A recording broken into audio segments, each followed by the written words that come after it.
All right, all right. Welcome, everybody. How's it going? Hope everybody's doing well this morning. Give everybody a few minutes to join up. A little behind the game advertising this morning on Facebook and whatnot. So, yeah. Good morning. Morning, Billy. Mom. I'll just call you Mom. Everybody should know that you're my mom because we have the same last name. Anyway, good morning.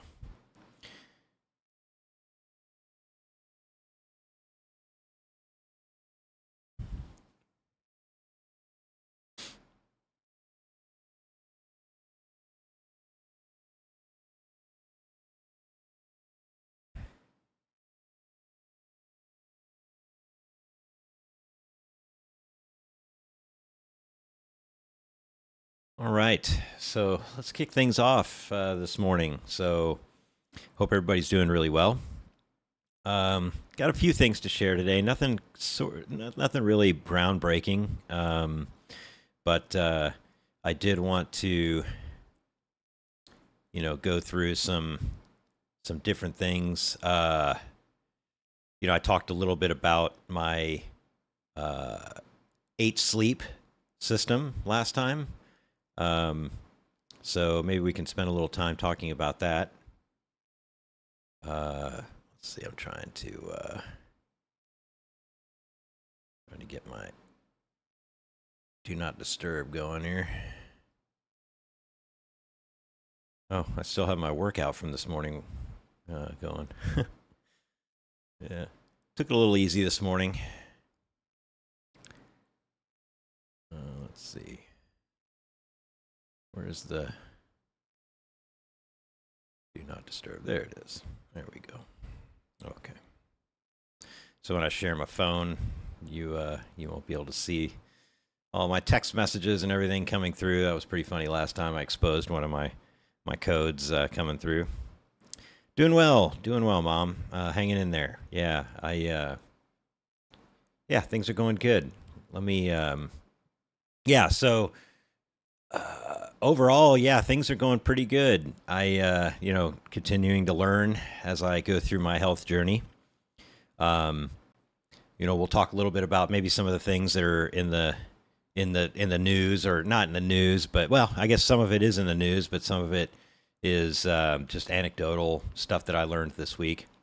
Let's go over to the live screen here. And yeah, so last time I talked a little bit about the fact that I got an 8 sleep system. So what is an 8 sleep system? So basically, well, let me start off by talking a little bit about the issues I kind of experience with sleep.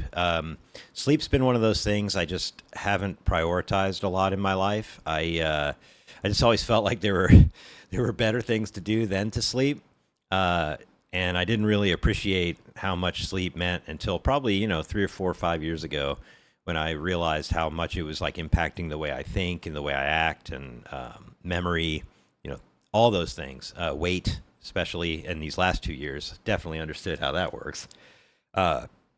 So one thing that I've been trying to do, I'd say for probably the last year really, is figure out, how can I get better sleep? And that's taken me through a kind of a myriad of different things that I've tried. I used to, everybody kind of plugs in the first thing that they always hear about, which is melatonin.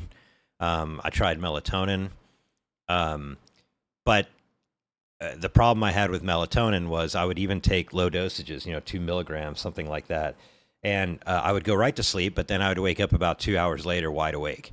So it definitely, melatonin is not a medicine or a supplement that works well for me. And I think that's because I don't have any problems falling asleep. I have problems with duration of sleep and also staying in sleep state. So that's what I've been trying to, and I'm still kind of struggling with that even now. So I've been looking into and researching supplements. First of all, trying to understand really what happens in sleep, the different stages of sleep, the different chemical processes. It's a very complex subject. I don't know everything there is to know about it, but it is. Yeah, have you ever considered growing a more epic beard? Yeah, maybe that'll help me sleep. And maybe I could sleep so long that I would wake up and have an epic beard. But I had one in the past. If that's who I think it is, you definitely know I had an epic one in the past. You got some video of that, I think, if that's who I think it is. But yeah, so I've learned a lot about sleep cycles. Learned a lot of that from like Andrew Huberman. He's a pretty smart guy from Stanford School of Medicine. He has his own podcast or very successful YouTube, etc. And he basically gives Stanford level education out on the internet for free. It's pretty cool. I mean, yeah, it's commercial time to time, but overall, it's really, really good content. And 8 Sleep is actually one thing. That's the first place I heard about it was from Andrew Huberman a couple years ago, in fact. But I looked at the price tag and I was like, holy crap, like that is definitely out of my price range at the time. So it still kind of is, but it was one of those things to where I was like, I spend a lot of money. Yeah, okay, that's exactly okay. I know exactly who you are now. You've confirmed who I thought you were. So yeah, yeah. Don't have one on a Segway. There's a story there. I'll probably derail later and tell that story, but anyway, I decided to take the plunge and buy an 8 Sleep. And it came down to the fact that, like, I've blown money on cars and all this crap, like, over my years. And yet this is like a fraction of the cost of, like, some of the cars that I've bought in the past because I was stupid. Yeah, Hopsuck fail. Nice. Operational security fail for those not in the biz, as we say. But yeah, Mr. ME definitely failed on that one. But I won't out you. I almost did there for a minute. It's still early. I'll probably end up outing you, ME, just by accident because I feel like we're always at work or something. But anyway, so I've been trying to tweak my sleep cycles, and the problem I'm having right now is essentially I wake up many times in the night, not just to go to the bathroom, but just like I just kind of come out of sleep and then I go back in, like over and over and over again. And we'll probably see that in some of my sleep scores here. The other problem I have is that, and this has happened ever since I did that insane thing where I got down to like 7% body fat. I started waking up at like 3 o'clock in the morning and I couldn't sleep anymore. And that's gotten better, but it's kind of the same. Like, it seems like my body wants to wake up after 6 to 6.5 hours of sleep. Ideally, I'd really like to get 7. I would love to get 8. I go to bed at the same time every night with the attempt of trying to, let's see. Matt's, there, I outed you. Sorry, Matt. What I found that our sleep number bed has an amazing difference in my sleep. Yeah, absolutely. Yeah, I think it's temperature, man. I think temperature is a big part. So I'll talk about that in a minute. But yeah, that's the big problem I have. I have no problems falling asleep. I do practice good sleep hygiene. In fact, no phones, about an hour before bed. I dim lights overhead as much as I can. So if I go into the bathroom to brush my teeth and stuff, I'm turning on a light that is kind of far away. We don't use the overhead lights in the bedroom. We use table lights that are at lower than eye level. These are all things, if you watch some of Andrew Huberman's sleep stuff on YouTube, these are some of the tips that he gives, is like really limiting yourself to bright lights because essentially think of your natural sleep cycle as being very tied to the sun patterns, right? And so we wake up when the sun comes up, we're awake while the sun is high, and then we sleep when the sun goes low and then into night. So if you turn on all those overhead lights, there's actually nerves in your eyes or sensors in your eyes that can tell your brain different things based on the pitch of that light coming in or the angle of that light coming in. and it's fascinating. He goes into that. He has a PhD in ophthalmology and I think neurology and ophthalmology. Yeah, I think it's those two things. He has like a double PhD or something. It's crazy. But yeah, he talks about these things in our eyes that essentially are sensitive to the angle of light. So that's why as you get closer to bedtime, you want to have lights that are not overhead, but they are kind of down lower, below eye level. And that's made a big difference. Like I can definitely make myself sleepy by doing that. So if I go in the kitchen, I turn on the under cabinet lights, or I use like my phone, my watch light that I have. It's like my favorite thing about these Garmin watches is it has a built-in flashlight. I use that thing like so much. Anyway, don't mean to derail, but keeping that light is one thing. Limiting caffeine, I think that's a big thing too. And I used to think like, well, I could drink like a Pepsi Max or a Pepsi Zero Sugar or whatever they call it now. The one with ginseng and caffeine in it, it has a pretty good amount of caffeine. I think it's like 50 milligrams for a soda. That's pretty decent. I used to be able to drink one at like 8 p.m. I would drink one all the way up till bedtime, then go to sleep. But I didn't really understand that while you might be able to go to sleep, that's affecting, potentially negatively affecting your cycles of your sleep. I didn't really understand there were sleep cycles. I've always heard there were deep sleeps and stuff, but I didn't really know what that meant. But now I kind of understand, the deep sleep part, REM. There's a few others, light sleep. There's a couple others that I don't remember. But anyway, not an expert in the field, but I did try to incorporate some of the things he talked about in my sleep routine, and it's really helped. One thing, I have sleep apnea. I have obstructive sleep apnea really bad. Even through weight loss, I still have it. In fact, I went to my sleep doctor about a week or so ago, and they were like, yeah, you're still having, the machine is still, it's auto sensing. So it can sense when I'm having a stop in respiration, and it'll push air pressure to kind of break me out of it. And it's still doing it. So even though I am 40 or what, 60? Yeah. Even though I'm 60 pounds lighter than I was when I got that apnea system, I still require it. I probably think that's just because I have a psychological thing where I just stop breathing. It's just something that it's not physiological, it's psychological. I don't know what it is, but where I was going with that was like putting the mask on is like part of my routine. So like it's almost like my body or my mind has associated with putting that mask on and then going to sleep. So as soon as I put that mask on and my head hits the pillow, within 5 minutes, I'm usually asleep. But the problem is, I wake up at about 11. That's to usually go to the bathroom, even though I restrict water. I do restrict water about 2 hours before bed, just kind of sips from there. But I still go to the bathroom at night. I think it's part of getting older is what they say. But, I've heard some tricks there where you can maybe up your sodium a little bit before you go to bed, and that could help. I haven't tried that. But it's not bad. Like I get up once to go to the bathroom. I think if you're going up like 5 times, that's disruptive, but I'm going once. I just don't see that as the problem. So I'll wake up at 11, I'll go to the bathroom, but then I'll usually wake up at either 4 or 5 a.m. and I'll be wide awake. Like it's like almost as if the sun had come up and I was awake. So that's the mystery I'm trying to crack right now, is that 4 to 5 a.m. little tick that wakes me up. And what's funny is if I go to bed earlier, like 20 minutes earlier, I'll wake up earlier. So it's definitely like it's a fixed time thing. It's 6 or 6.5 hours is what my body seems to be locked in at thinking it needs for sleep. So I've been trying to figure out how to get more restful sleep. I do have a lot of animals. We have 8 cats.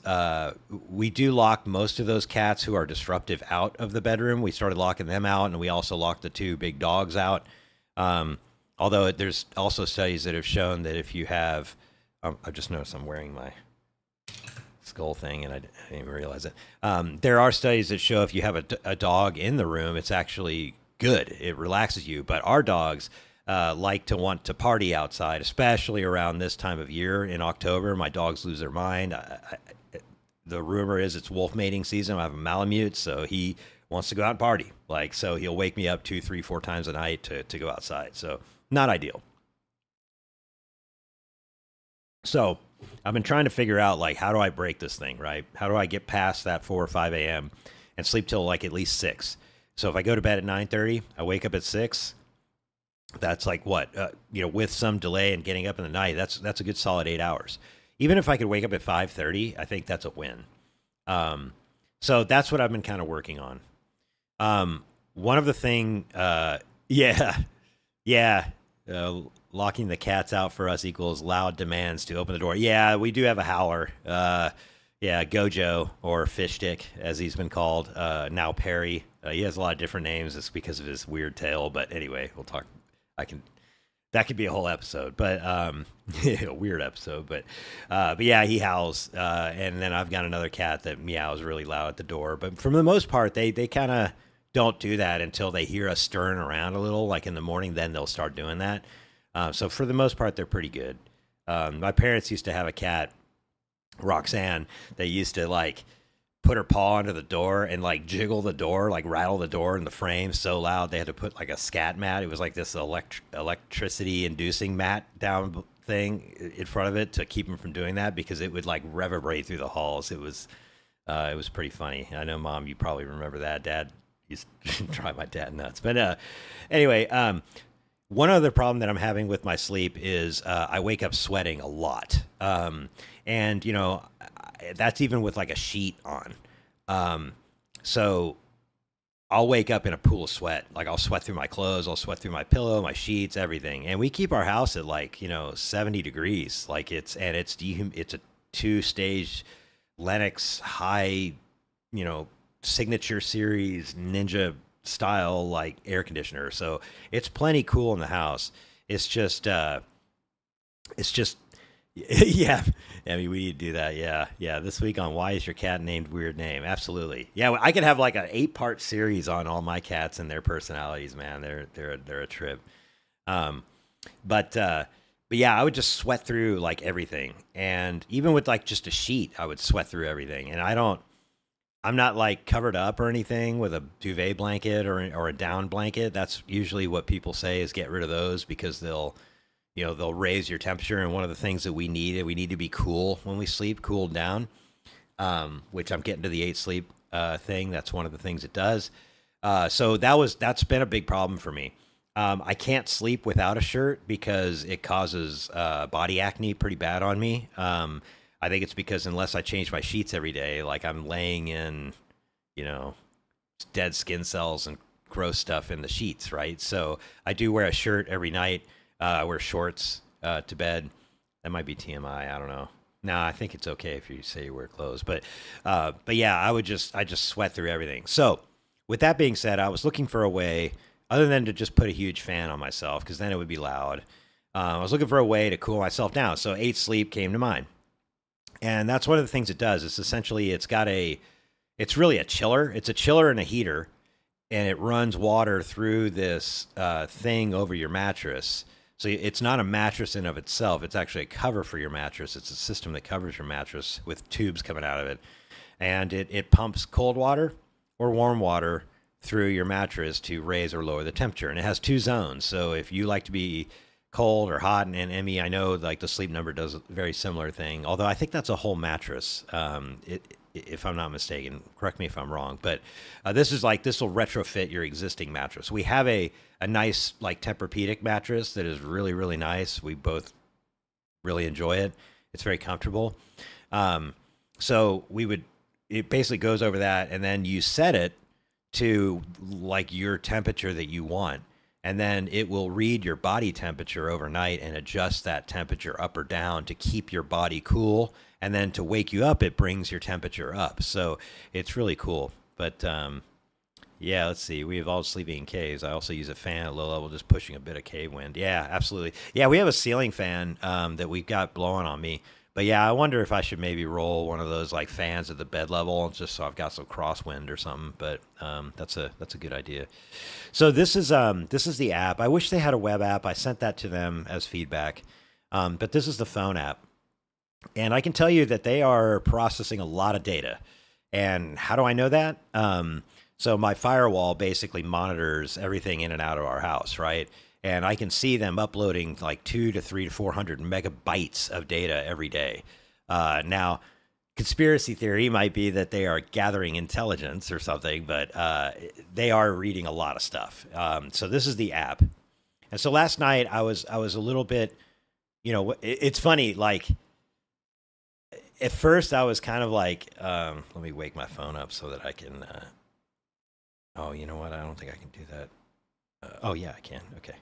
Yeah. So at first I was kind of like calling BS a little bit because I was like, it's like, oh, look how great your sleep score is. And I was like, if this thing stays like high forever, like I'll know they're full of crap because it's like they have a 30-day, like try it before you buy it kind of thing. And so what I would think is like, they would be like, oh yeah, you slept great. But you could see the first night I said I slept 8 hours. And that night I did sleep really well. The first night I slept on it. I slept really well, but lo and behold, yeah, like it is actually alternating. You can kind of see, like I had 85, 89, 83, I had a 79. Night before last was okay. Last night was a little rougher, but some of this might be because I trained 2 days in a row, and I had some pretty hard workouts, and my calories, I think, my macros and calories were a little bit off. But our sleep number has foot heating, but not cooling. Yeah, so ours is cool top to bottom, and you can.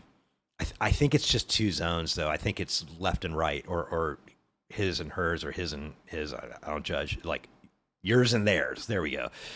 Those 2 things. The Garmin does have sleep tracking, but I found it to be wildly different than my Oura ring. And so that's the other problem I have is I've got all these data feeds, right? I've got Garmin, I've got Oura ring, and now I've got sleep number or sleep, 8 sleep, because Garmin and Oura were always way off from each other, which was super interesting. So I kind of wanted a tiebreaker, if you will, but I wanted the cooling and heating of the mattress thingy. But yeah, so this is my sleep score last night. So it gives you a score just like everything else. But here's where it gets pretty interesting. So, it reads your deep sleep, it reads your REM, which last night I got awesome REM, and usually my REM is kind of crushed and my deep sleep's good. So last night was backwards, which is interesting. I did have a late workout. My weight training workout was a little later last night just because we had stuff with the kids, and Jennifer had a procedure done on her neck. So it was just kind of a busy day. It does also track like your sleep debt, which is pretty interesting. And then it shows your schedule for when you go to sleep and when you wake up. And you'll notice I'm pretty consistent but today I woke up at 4, and I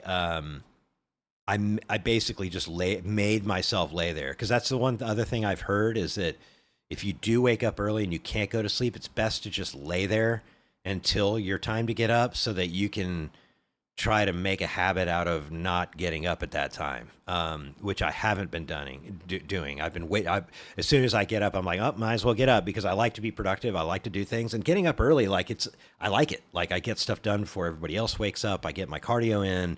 It's just, I feel like I get a head start on the day. So it's refreshing to me. But this morning I really wanted good sleep, because today is my leg A day.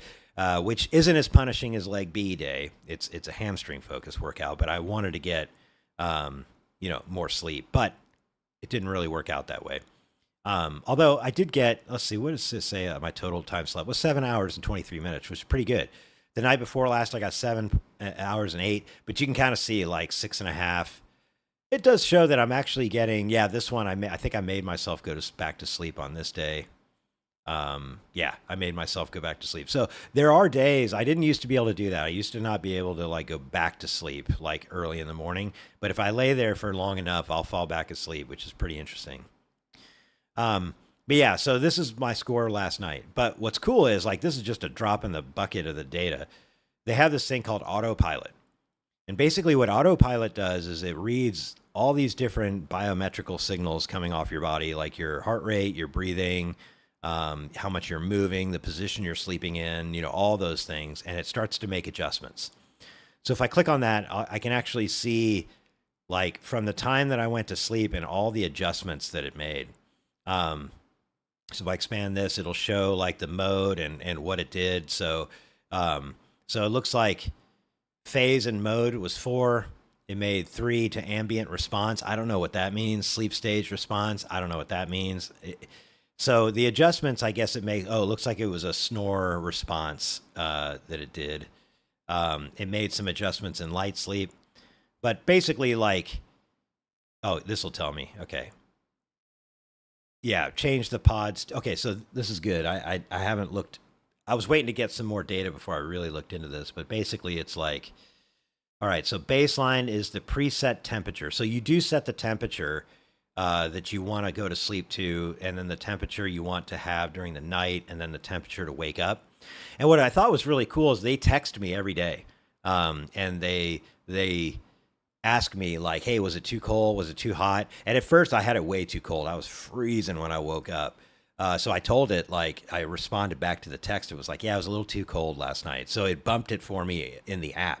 So it's not, you're not just having to remember to go back to the app and stuff. It's like, it's almost like a live consultant checking with you. And while that's super low tech, like to go through text like that, I thought it was really smart because it just gives, it caters to different people differently how they work, right? So there's some people that maybe I'm older, so I like text more, whereas a younger person might prefer an app or something. So it was really cool. Like, so I could tell it, and I have changed the temperature up a bit, so it's been pretty neat. So baseline is the temperature starting point. Cool. And then phase and mode, based on the sleep stage you're in, autopilot will change your pod's temperature in line with your schedule. Okay, so that's the green stuff, which I think is this, yeah. So you'll see here, yeah, it was trying to wake me up, so it brought the temperature up, and it realized that I went back to sleep, so it cranked the temperature up quite a bit, I think. Yeah. Let's see. Ambient response. Adjust the temperature for you automatically, meaning if it's warmer than normal outside, autopilot will slightly cool the pod. Okay. Sleep stage. Change your temperature based on increase amount of REM or deep sleep. All right. Snore response. This will actually change the elevation. So that is the one cool thing about this is that it will, if it detects that I'm snoring, and you saw it, it actually did detect that, it'll pitch the bed up. So there's also, it's an option. You have to buy it, but there is a base plate, 2-section base plate underneath the mattress that you can put on top of your box springs or your frame, and it will adjust the bed either head or feet or both. So it looks like it made some adjustments based on snore response. That's these two right here. So it actually tilted my head up. Now, what's interesting about this is that it's done this a few nights in a row. Like I think there was one night I had a snore. Sorry if this is scrolling fast. I'm trying to find. There was one that I snored a little bit heavier than normal. Let's see, where was that? I think.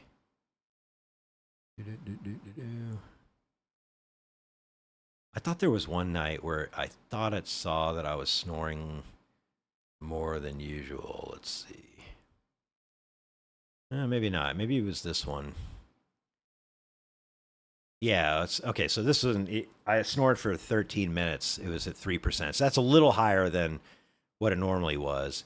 But yeah, it looks like I was snoring during my light sleep. But anyway, pretty interesting. But yeah, so that's what this thing does is this autopilot sits here and makes adjustments based on your sleep stage, whether you're snoring or not, all those things. So pretty neat. But it's also doing this other thing. It says like peak focus and workout windows, and it looks like it needs maybe like 2 weeks of data in order to adjust.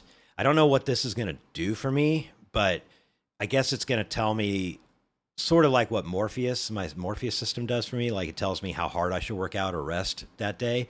So that'll be good to kind of have a couple different data points there. But yeah, just to show you. So like, deep sleep and REM. So deep sleep last night, it says, was an hour and 1 minute. REM was an hour and 44 minutes. So let's go over to Garmin and see what it says. If I click into my sleep here, see, it's saying the opposite almost. It's saying I got an hour and a half of deep, which is like 20, 25 minutes, 27 minutes higher.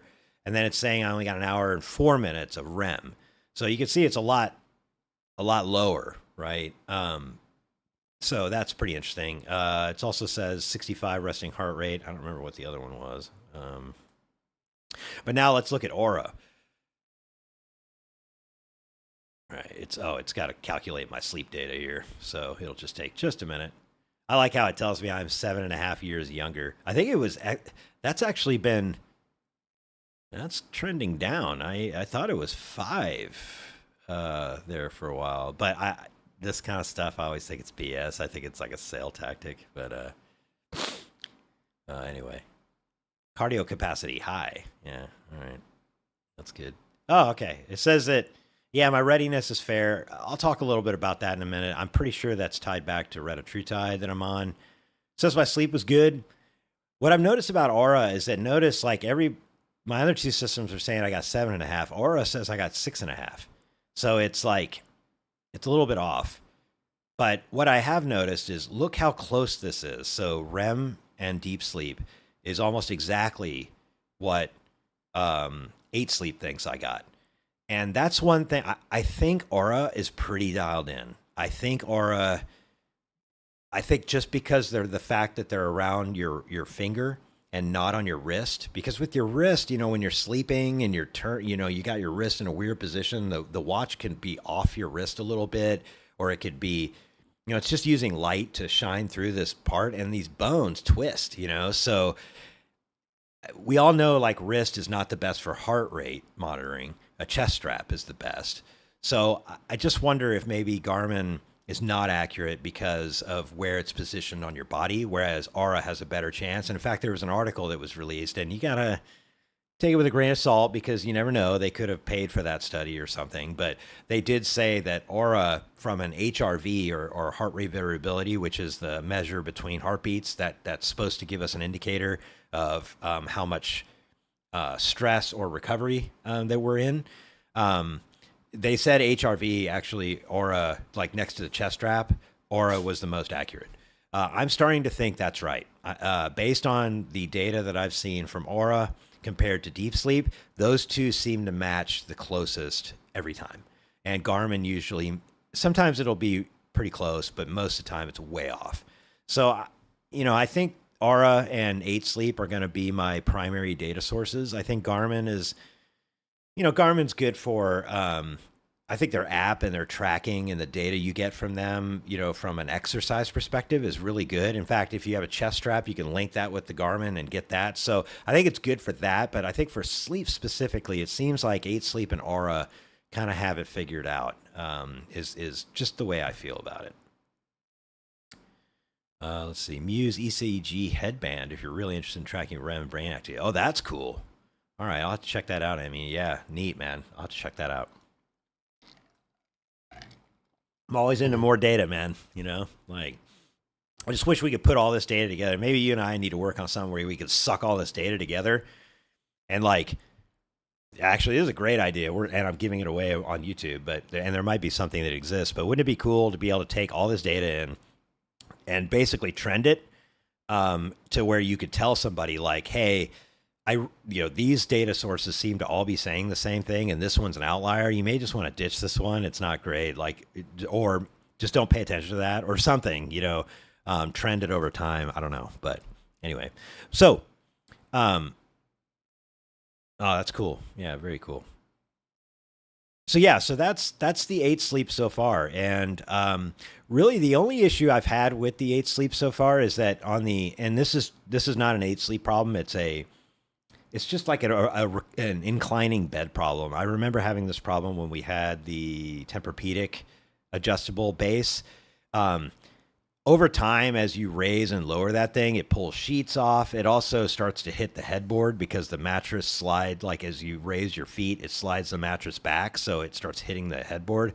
It's kind of a pain, but overall, it's a pretty good system. But like I said, it is very pricey. And if you go out to the subreddit, there's people that have sprung leaks and stuff, so they wake up in a pool of water because it busted, and I don't know how often that is. I mean, you never hear about the thousands of other people that don't have that problem. You only see the ones that do fail. So anyway, so that's been my big thing, has been focusing on sleep quite a bit. In other news, this is kind of interesting.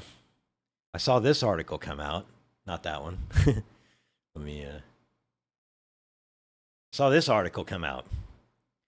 So there's been some news. Pardon all the holy smokes! Look at all the ads on this page. Now this is the Daily Mail. I'm not a super educated person like around like the world. I don't know if the Daily Mail is full of crap because I noticed the other tabloid or the other source that had this story was the Sun, and I think the Sun might be full of crap. I don't know, but maybe Emmy, you can keep me. I know you're way more in tune, I think, with the world than I am. But this article came out on a couple different news sources where basically Eli Lilly has started to disrupt some of the Retatrutide sellers online. This article is kind of talking more about the drug itself, but I think it was the Sun here. Yeah, the Sun covered.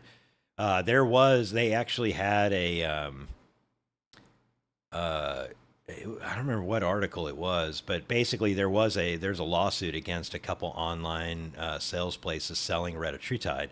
And if you're not familiar with, they are a tabloid. Okay, so there was a court document that was shown that did show they were suing a couple online places. Let's see what is this one? I don't know what these guys are. It's kind of risky to be clicking on this stuff live. You never know what you're gonna get here. But it's a subscribe thing. Okay. Well, anyway, so it looks like Eli Lilly, who owns the patent, I guess, if you will, on Retatrutide, they're starting to kind of take down some of these online markets that are selling Retatrutide, which is essentially a weight loss drug similar to Ozempic and Mounjaro. It's like the next evolution of those. It's a triple agonist.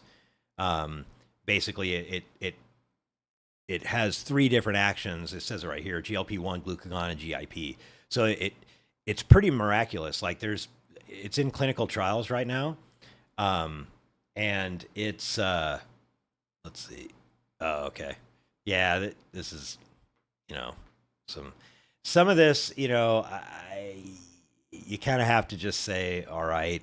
But yeah, so they're basically, seems like they're trying to crack down on some of the underground sources of Retatrutide.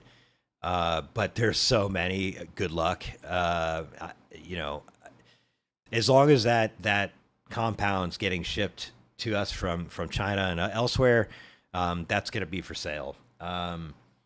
It's disappointing, because I think that Retatrutide has a lot of promise. It is in like stage 2 trial, I think, right now. Moving to stage 3. I might be wrong. It might be at stage 3 already. But it's been pretty miraculous based on the studies so far, and then also the anecdotal reports of people online. I mean, they're just losing a ton of weight, and they're not just losing weight. Their lipids are like getting great, which, that comes from losing weight too, but their glucose management is also getting really, really good. So it looks like it's got a lot of promise. I'm actually using Retatrutide. I do get it from a underground source. And I'll tell you, like, it's definitely blunted my appetite. My food noise is way lower. My appetite is lower. But I've also seen some pretty dramatic body composition changes. Like, I'm in my bulk phase, right? So I'm scaling food up, but I'm eating 31 to 3,300 calories a day of clean food. I maybe have one cheat meal a week, maybe. Sometimes I'll go weeks without it. But I eat super clean, and my weight's staying the same or increasing a little bit, but I'm noticing that I'm keeping fat off areas that are typically troublesome for me. Lower back, I'm a 48-year-old dude, so lower back is a trouble spot for me as far as weight goes or fat deposits go. In fact, when I got down to 7% body fat, my love handles or my lower back was still pinchable. But you could barely pinch any fat on my belly, but my lower back still had a pretty decent amount of pinchable fat, which makes me think, like when I did the DEXA scan, if I flipped over, I wonder if it would have said I was 7.1 still. I think it would have said I was higher because it would have detected that fat in my back probably a little bit better, but that's a guess. Pure speculation, because that scanner is only going up over you. It's not like a 360 thing, so pretty interesting.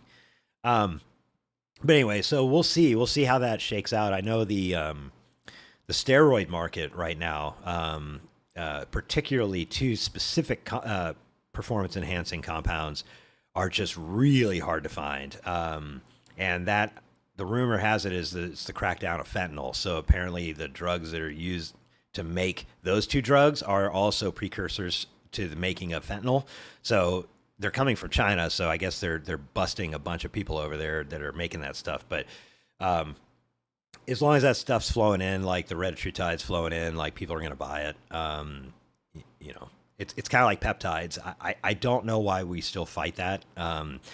There's so many people taking, you know, peptides that are banned by the FDA. Like it's crazy. But anyway. No, Emmy. Nah, man. I think everybody should get a DEXA scan, dude. I think at the very least, it gives you a starting point. Like, I really wish I would have done that. I wish I would have taken a DEXA when I was 225 pounds just to have a start. Because I'll tell you, it is a huge dopamine boost to see progress, especially when it's quantifiable, like when you can measure it like that. I just think it's a good thing all in all, but I could see how it could maybe be also a little off-putting at the beginning and discouraging if you interpret it that way, or you're subject to interpreting things that way. But anyway, what else? Yeah, I'm trying to push more food, that's one thing I did want to talk about. So I think the reason my sleep is declining a little bit lately is that this is kind of the leanest I've been on a bulk, starting a bulk. So I've never been this body comp lean starting a bulk. And so I'm kind of in uncharted territory in terms of like how much I should be eating on days that I train and not train. I felt like I had a pretty good idea of what I needed to eat when I trained, but it's those off days that I'm not sure of. Yeah, Emmy. Yeah, you still swimming. That's cool, man. I know you were doing that for a while at the pool. That's great. I think swimming's a fantastic exercise. But yeah, I don't really know how to eat on the days I don't train. So what happened was I had a brutal leg day last Sunday. I mean, I pushed it pretty hard. I was feeling good. Gym performance has actually been really good. So I pushed it pretty hard. I was pretty sore, and I was like, you know what? I'm going to take 2 days off. Oh, I also got a deep tissue massage. The DEXA scan said I put on 10 pounds of body mass or muscle. And if you add 10 pounds of muscle, like, it's pretty well known that muscle doesn't grow in like perfect. It kind of spider webs in, and as you hurt things, it heals kind of with fascia and things. So it looks more like a cobweb when it heals versus like a clean, connection. So one idea is that, and a lot of the bodybuilders do this, which are way bigger than I am, but they get deep tissue work where they will break that fascia up and kind of loosen those things.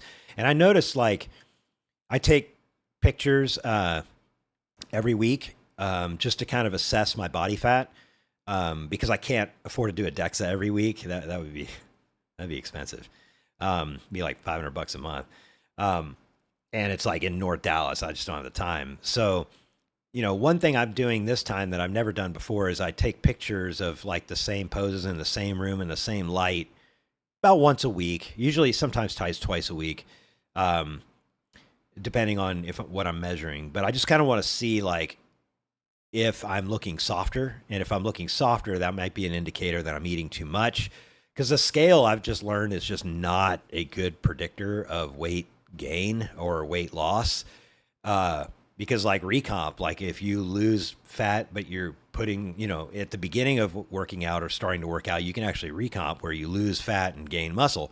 So the weight might be staying the same on the scale. You're trying to lose weight. You're like, what the heck is happening? Well, you're actually adding muscle, so it's deceiving. And that's the same with like trying to gain weight. Like if I gain a pound, how do I know it's fat or muscle? No idea. But the pictures will tell me. So where was I going with that? Oh, yeah. So when I was taking pictures of my back lat spread, which is a pose where you basically shoot your shoulder blades to the sides and spread your lats out, right? I noticed my left lat was like not coming out and my right one was. And I was like, okay, that's kind of interesting. And I also just I feel real bound up in the chest. My chest progression has gotten really good. I used to have like no pectoral muscles whatsoever. It's still not great. I don't have a massive chest, but it's definitely better than it used to be. But I've noticed like my shoulders just kind of feel like I can't rotate this arm I can right now because I got that massage, but I can't, like, it's hard to rotate my arm kind of this way. And like I could maybe get it to that before I had that massage, and now it's pretty good. But yeah, that guy came in and man, that was brutal. Like this is not when you hear massage, you think, oh, this nice, relaxing, kind of thing. But that was brutal. Like there were a couple times where I was like, ugh, like, he was like, well, I'm telling you, you need to tell me to stop. And I never had to tell him to stop, but I was definitely like pouring down sweat and pain. Like it was pretty painful. And he just did my upper body. He didn't even do my lower body, which I put some size on my quads. So like, God help me whenever we do my quads, because that's going to suck. But anyway, after he did that, I was sore for 3 days. Like I was sore, bad sore, especially in my traps and my rhomboids in the back, and my lats were really sore. So I took 2 days off. That was a long way of getting back around to the diet part. So I ate kind of low calories that day. And when I say low, it was like 2,600 calories each day, which for me, that's a lot. Like I was dieting on like 2,000 calories at the end of that thing. So I ate 2,500 calories, and I think I cut my carbs down to like 150, 160. I felt terrible. In fact, I lost like 3 pounds. Like that was not enough, because my workout the following day after those 2 days was terrible. Like I had no energy, felt real run down. So I think like I need to be eating more on those off days. I think I need to not be scared to put on a little weight. And then, yeah, today I got up and I've had a couple high days. Like the day after the 2 days when I was feeling kind of bad, I pushed food pretty hard. I think I ate 3,300 calories and I ate 500 grams of carbs. So that's pretty high for me. I'm 168 pounds, right? And that only increased my weight by a pound. And then yesterday I ate almost 400 grams of carbs and 3,000 calories, because it was chest. It's not as taxing as back. Back is usually a pretty heavy day for me. But I did hit yesterday. I did high intensity cardio on the Stairmaster, which I've also noticed I'm not able to do high intensity cardio because my quads just aren't recovering very fast. Like I've noticed like my leg recovery is not quite as quick as it used to be. Not even like a couple months ago, not like 20-year-old, but like a month ago. So definitely is like something is stunting my recovery. And I think it's food. I think that I'm not eating enough on my off days, and I'm not even eating enough on my on days. And part of me wonders, is it Retatrutide maybe doing that? Maybe it's just like optimizing me so much that I'm just burning through food. I wonder if it's the mitochondrial stuff that I do. I do methylene blue. I do or SLUPP332. I do some MOTS-C every other day. So I am trying to upregulate my mitochondria. I'm also tapering off caffeine to try to help my sleep and experiment a little bit with that. So now I'm down to less than 100 milligrams of caffeine a day, on my way to 0 for 2 weeks, so I can resensitize everything. You have to drop caffeine for at least 2 weeks to resensitize. So I'm trying to get back. I'm trying to do that. So I think maybe I'm just in a prime state to burn food. I don't know. So today I'm going to really push food, because I woke up this morning and I was a pound lighter. So like I'm definitely not moving in the right direction, even at 300 to 3,300 100 calories. So, um, yeah, yeah. They do, they do ban. There are things I can totally understand why they're banned, but there's things that just shouldn't be banned. Like BPC 157, man. Like I think under doctor supervision, why is that banned? Like I just don't understand. That healing compound is helping people so much, and yet it got banned like not even 2 years ago. It just doesn't make any sense to me. And the sad thing is nobody will pay for human trials, and that's why it gets banned, is because there's no human data. So they're like, oh, it must not be any good. Well, it's like, well, no, it just means nobody will pay for the study. It sucks. But anyway, I wish there was a better way to deal with that. But anyway, so I'm going to start pushing food a little harder, see what happens, check my body comp, go from there. But yeah, we'll see where it goes. So what are the questions? Yeah, Matt, I'm not trying to smash the FDA totally. Like it's not like I know I know there's people there that I think have good intentions that are trying to do good things, but I do believe that a lot of our medical decisions these days, they're driven by money, and that's really unfortunate, man. I think that keeps people from getting better. I think it keeps people from getting things that they need. Just yesterday, my wife was getting a rhizotomy in her neck, and the surgeon was telling us about how the insurance companies have made different rules about what they can and can't do, and stuff that makes no sense. Like he's like, dude, it would take me 30 more seconds just to burn this one more nerve, and I know it helps people, but they won't approve it.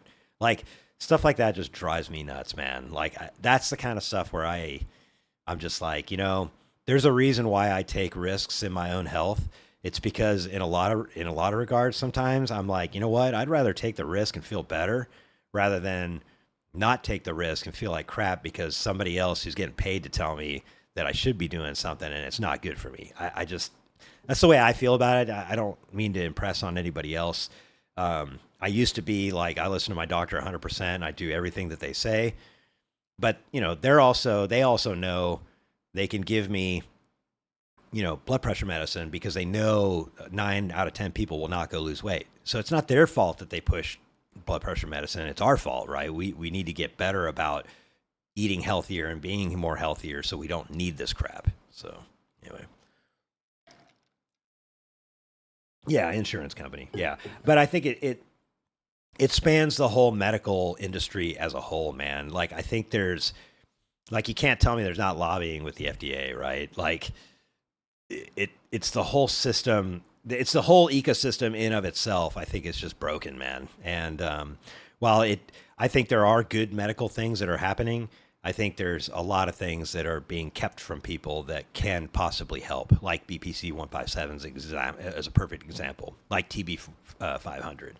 Those compounds, they help people, and they should be. You should at least have the ability to make the decision for yourself. To take, if you want to take the risk, do it. I just think that's the way I feel about it. But I'm not all in on the, everything should be not outlawed. But I definitely think that there are some things that I feel like if people accept the risk, they should be able to do it. Because otherwise, they're just going to go to the underground lab anyway and put themselves in even bigger risk, right? So I don't know. It's a hard thing. It's a hard thing to fix. And we won't make everybody happy, that's for sure. Yeah. All right, cool. All right, well, I blabbered on for 54 minutes now. Let's see, did I miss any questions?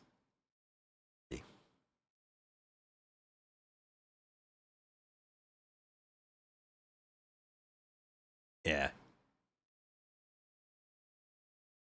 Yeah, that's true, Matt. Yeah, that's a good point, man. A lot of people aren't willing to do the research. I agree. Yeah. And I also understand, like, while it's easy for me to say, like, just use an example, God forbid, knocking on wood here. If I get cancer in 5 years, there definitely will be a part of me that'll say, you know what, maybe I shouldn't have screwed around with those compounds back then.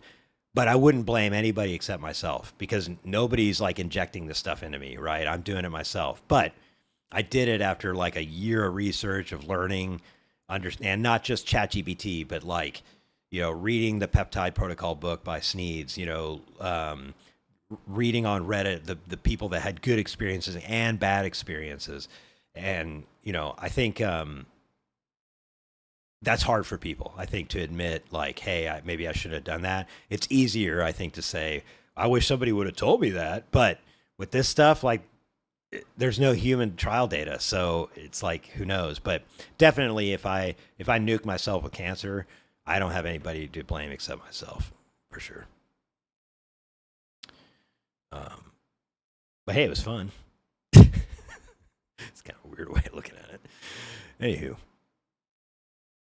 probably all these videos will be used by my insurance company not to pay my wife life insurance too, probably.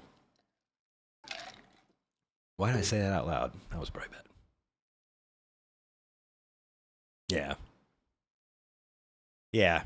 Well, but I think, I will definitely say that AI, hopefully, you kind of have to check your sources on AI, but, AI I found to be a good sounding board, but I have found that it's dangerous because sometimes you can almost treat AI like your doctor, like what it says is the Bible kind of thing.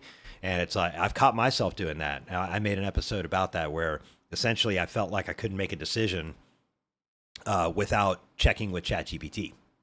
It was weird. Like, and I snapped out of it one day and I was like, why am I doing this? I don't know, but it's good to kind of research, but you should always fact check and stuff. But ChatGPT does actually give you quite a bit of insight into stuff, but you do have to check your stuff for sure.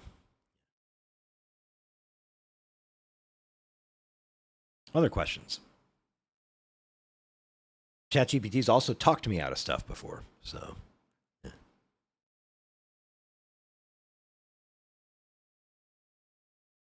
All right. Well, I think I'm going to end it there. I'm sweating through my shirt.